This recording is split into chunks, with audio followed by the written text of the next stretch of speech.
Et vous, ça te plaît? C'était fatigant. Donc ça a été une longue audition et on va voir, hein, mais en théorie ça sera peut-être la dernière. Ça dépend ce que décide le procureur.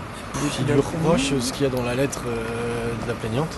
Donc des propos effectivement inadéquats. Donc les crapules de Charlie Hebdo, voilà, savoir si quelque part il était d'accord avec le fait qu'ils se réjouissaient que ces gens-là soient assassinés.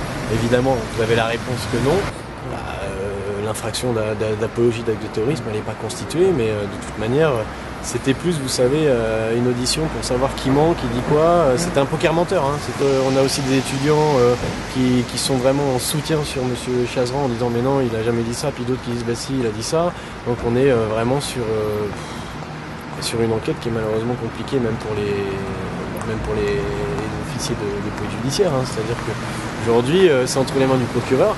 Est-ce qu'il va être prolongé parce qu'ils vont vouloir l'auditionner à nouveau? Est-ce qu'il va donner une orientation? Est-ce qu'il va poursuivre en enquête préliminaire? Est-ce qu'il va classer sans suite? Ça, on va le savoir peut-être pas dans la soirée, mais au moins à l'issue de la garde à vue.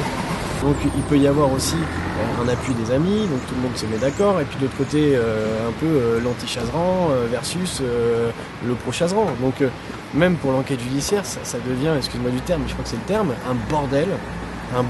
Il y a un peu, en tout cas c'est ma vision, un peu de politique derrière tout ça. C'est quelqu'un qui est à la dalle, donc droit au logement, c'est quelqu'un qui est très engagé.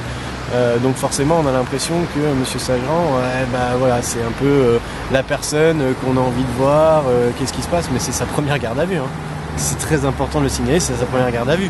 Donc forcément, quand il vit sa première garde à vue, il sait pas trop, il est là, en face de lui, il a quand même des très bons enquêteurs, comme je vous ai dit, le commissaire, le commandant de police. Voilà, donc on lui pose des questions au départ qui n'ont rien à voir avec l'histoire, on instaure un climat de confiance, puis au final on revient plus sur l'histoire, puis on repart. Puis voilà, encore une fois, je vous le dis, c'est un poker menteur, parce que ce qu'on veut voir, c'est ce que M. Chazran dit la vérité.